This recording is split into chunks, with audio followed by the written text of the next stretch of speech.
Greetings everyone! Sa gabing ito, nandito tayo sa tabi ng dating kampo ng Police Regional Office 9. Panunuorin muna natin ang palibot nitong lugar. Dahil maliwanag, kitang-kita natin ang lahat. Mula dito, may kalayuan pa ang Boulevard Park.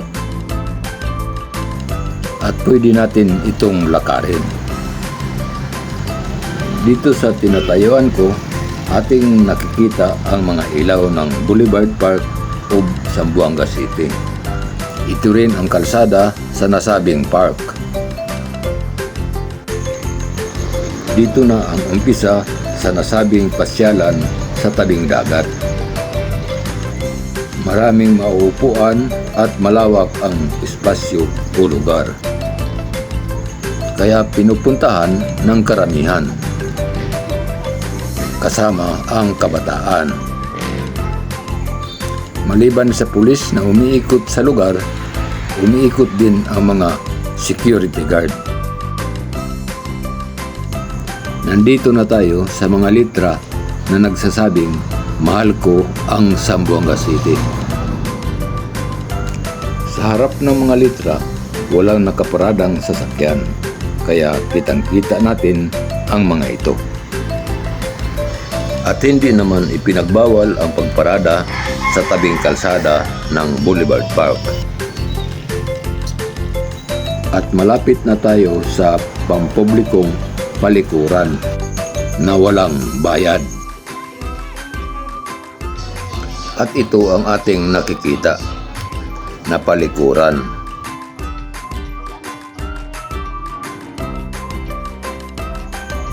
May mga kababaihan naman na aliw sa pagsasayaw.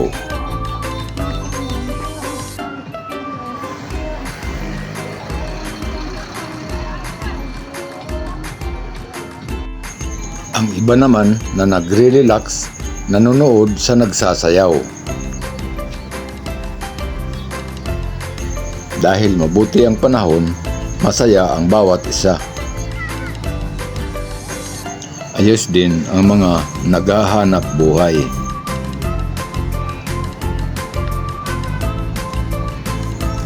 Naging bakod naman ang mga nakaparadang sasakyan, maging ang mga nagtitinda ng mga kakanin na walang problema sa traffic.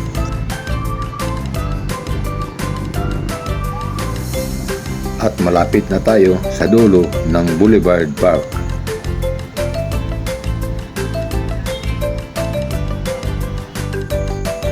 Ang sa dulo naman, may mga misa at upuan. Kung hindi ako nagkamali, isang karinderya at nakabakod ito.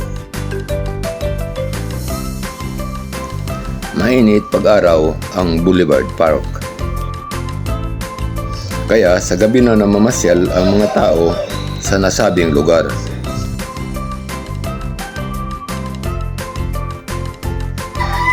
At nakikita natin ang mga nagtitinda ng mga kakanin.